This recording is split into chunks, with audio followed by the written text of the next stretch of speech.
Mieux surmonter la rupture amoureuse. Bonjour à toutes et à tous et bienvenue sur ma chaîne Esther Valentin et aujourd'hui on va voir ensemble 3 choses pour arriver à mieux surmonter une rupture, à mieux l'accepter et s'en remettre le mieux possible et le plus vite possible. Sachez déjà que dans la barre de description je vous ai mis un e-book gratuit téléchargeable immédiatement par le lien. N'hésitez pas, sur la rupture amoureuse, il est gratuit, c'est un cadeau. Sachez aussi que ça me ferait très plaisir si vous likez cette vidéo, ça soutient beaucoup.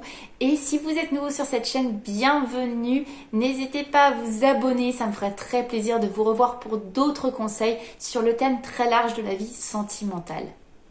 Mais on va en revenir à cette fameuse rupture amoureuse et surtout comment faire pour mieux l'accepter, mieux gérer les émotions, mieux la surmonter. Sachez un premier point que c'est ok de souffrir, bien évidemment. Mais c'est pas ok d'entretenir la souffrance. C'est vraiment différent. Je veux dire, la souffrance, elle est là, ça touche une rupture, beaucoup. Ça peut être très douloureux, j'entends bien, je le comprends. Mais sachez que chaque jour va être un choix de se dire « Ok, je souffre.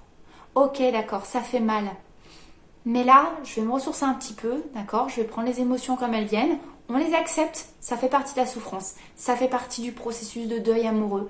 Mais, il y a un mais, je ne veux pas rester comme ça. Je ne vais pas utiliser cet élément pour me mettre plus bas que terre. Je vais me mettre en action par des petites actions pour surmonter cette souffrance, pour ne pas la laisser m'envahir et dicter ma vie ad vitam aeternam sans fin quoi.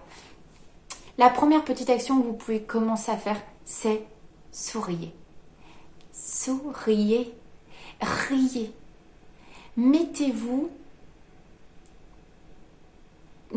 à le faire en fait. Je cherchais mes mots, pardon. Mettez-vous à le faire. Mettez-vous cette action en place pour que ça envoie un signal à votre esprit qu'il y a des raisons de sourire et de rire. En fait, on lance un processus surprenant pour avoir ensuite les raisons de rire et de sourire. Je m'explique mieux. Quand vous attendez d'avoir des raisons de sourire et de rire, vous pouvez attendre longtemps. On fait l'inverse en fait. C'est le contraire. On sourit et on se force à rire. On sourit, on se force, même si ça vous semble complètement fou, vous avez envie de pleurer, vous avez envie de montrer que vous avez mal, faites ça. C'est ça qui amène les raisons de sourire et les raisons de rire. C'est pas les raisons qu'on va attendre pour lancer ce processus. Je vous assure, vous en avez besoin, votre cerveau en a besoin, votre corps tout entier en a besoin. On a souvent cette tendance à se dire, je dois être mal, vu que je souffre intérieurement, je dois dégager cette souffrance. Mais c'est pas juste. C'est là-dedans aussi qu'on a envie de rester dans la souffrance. C'est là que je vous parle d'entretenir la souffrance. On va faire l'inverse. Vous pouvez avoir mal, mais vous pouvez choisir de croquer quand même la vie. J'ai mal, mais je veux vivre. Je veux vivre, je veux retrouver le sourire, donc je veux rire. Je ne vais pas attendre que les raisons viennent de l'extérieur et vous n'avez pas à culpabiliser parce que je vous assure qu'on a ce processus qui se met en place de se dire je dois montrer que j'ai mal. J'ai peur de ne pas être crédible et qu'on oublie ma souffrance si je souris et si je ris. Non, mais vous pouvez l'exprimer. Ouais, c'est super dur, mais j'essaye de ne pas me laisser abattre. Et donc je me mets en action pour. Je vais aller chercher les raisons de sourire et de rire, mais je vais commencer par y mettre en place chez moi. C'est ça qui va amener les raisons à vous. C'est pas l'inverse. Je vous l'assure. La deuxième chose à vraiment prendre en compte, c'est le côté âme sœur. Il va vraiment falloir que vous déconstruisiez cette croyance qui souvent ont été votre croyance a été complètement influencée par les films Disney, les films hollywoodiens, la croyance de l'âme sœur, de l'être unique, la personne unique. Parce que bien sûr, si on a cette croyance d'avoir manqué la personne, mais vous pouvez vous effondrer. Ce n'est pas comme ça que l'amour fonctionne. Il n'y a pas une seule personne qui vous attend.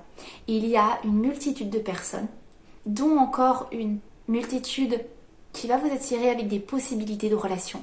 Et il y a une multitude de possibilités de façonner une relation. On peut venir et pas du tout se correspondre au premier abord, mais vu qu'on a des valeurs communes et on a décidé de les construire ensemble et qu'on est sur le même chemin ensemble, on va faire une relation de folie. Et vous pouvez avoir quelqu'un qui semble vous correspondre en tout point et vous ressembler, et en fait, vous avez incapacité tous les deux de fonder une relation. Il n'y a pas d'âme sœur. Il y a des correspondances et il y a ce que vous allez en faire tous les deux. Donc déconstruisez cette fausse croyance qui en fait vous met cette pression dans votre vie sentimentale de vous dire que vous avez peut-être manqué la bonne. C'est terrible. Non, il n'y a pas une personne. Je vous assure. Mais il y a toutes les actions que vous allez en faire et il y a toutes les possibilités avec votre investissement personnel et celle de l'autre. Et donc, quand vous vous dites ça, quand vous vous dites ça vous fait dire que ce qui est terminé, quand une relation est finie, ça vous en rajoute vraiment sur l'ego, sur la conscience, sur votre vie. Parce que si vous croyez vraiment en cette âme sœur et que c'était l'être unique, vous dites que c'est pas seulement la relation qui a pris fin, c'est que toute votre vie sentimentale est terminée. Vous imaginez le poids que vous vous infligez? Mais heureusement que ce n'est pas comme ça. Heureusement qu'on n'a pas une seule chance dans sa vie de s'épanouir sentimentalement. Quand vous tombez sur une personne qui vous correspond, que le travail fonctionne et que la relation fonctionne, c'est merveilleux. Et bien sûr, vous n'allez pas vous en détourner pour aller ailleurs. C'est vous qui créez cette histoire d'âme sœur. Mais d'avoir cette croyance que l'âme sœur vous est déterminée, mais ça vous met une fin à tout quand vous avez une rupture. Chaque relation a le but de vous faire grandir en expérience pour que la relation qui va être votre bonheur à venir soit impactée par cette expérience que vous avez eue. Je m'explique. Il va falloir descendre l'autre personne de son piédestal. Elle n'est pas l'âme sœur. Sinon, la relation n'aurait pas pris fin. L'âme sœur, c'est ce que vous allez faire de vos actions et elle aussi envers vous. Et c'est cette façon d'établir la relation comme vous l'entendez du mieux que vous pouvez tous les deux. Et en fait, il faut vraiment voir plutôt chaque personne qui a fait partie de votre vie un jour a apporté quelque chose, que ce soit négatif ou positif. Mais une expérience. Repensez à vos anciennes histoires. Si ces personnes ont eu un impact quelconque dans votre vie, comment vous avez utilisé cet impact, cette expérience pour votre bonheur à venir? Votre relation, la longue relation qui vous attend, la belle relation où vous allez vous épanouir, elle aura tellement encore plus de ressources et de richesses parce que vous serez arrivé avec des expériences que vous aurez tirées d'avant. Ne voyez pas une personne qui est sortie de votre vie comme une fin à votre vie sentimentale, mais comme quelque chose que vous allez en faire pour encore plus enrichir votre avenir sentimental. C'est là que ça change beaucoup de choses. Je ne vous dis pas que c'est simple, évidemment. Je vous dis juste que c'est réel et que c'est possible.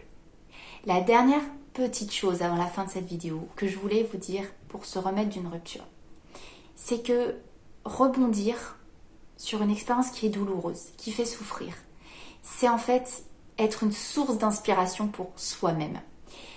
Pour vous-même dans le futur en fait, mais même pour vos proches. Il faut que vous preniez conscience que ce que vous traversez est difficile. Ça fait mal.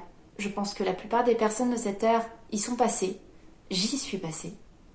Ça a pu être extrêmement difficile. J'ai vécu une rupture absolument difficile.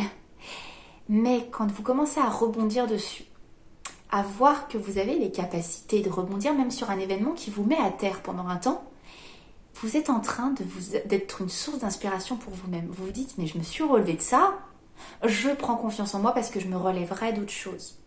Et je m'ouvre à d'autres possibilités de bonheur parce que j'ai de moins en moins peur. Donc dans ma future relation amoureuse, j'aurai moins peur de la rupture. Je vais l'éviter, bien sûr, je vais m'investir à fond dans la relation si je la choisis. Mais, il y a ce mais. Moi, je peux rebondir. Et en plus, en rebondissant à partir d'un événement douloureux, en vous en servant pour vous élever encore et aller encore plus vers votre bonheur, en ayant gagné en expérience, vous êtes non seulement cette source d'inspiration pour vous dans tout votre avenir, mais vous le devenez aussi pour vos proches. Vous montrez le chemin aux gens que vous aimez. C'est possible.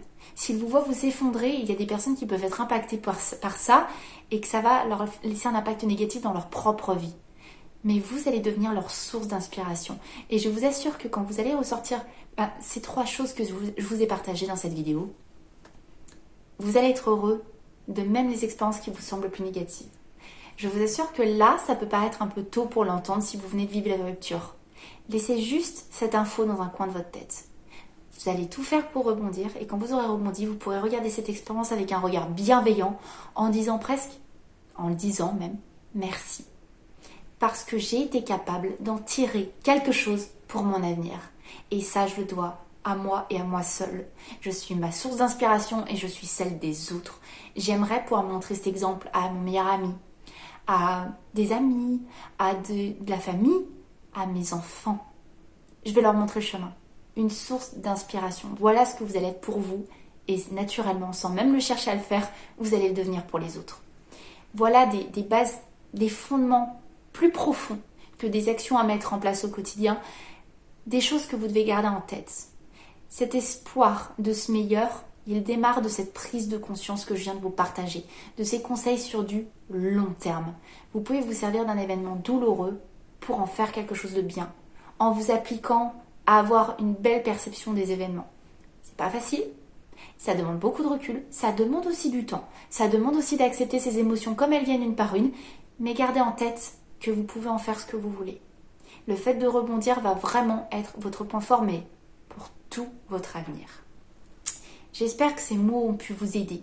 J'espère qu'ils vous ouvrent la voie à vous remettre de cette rupture, à vous dire c'est là que je vais. Même si là aujourd'hui c'est trop dur, c'est là que je veux aller. Ça m'inspire à y aller. Puis ensuite, ça sera vous qui inspirez les autres. On l'a vu ensemble.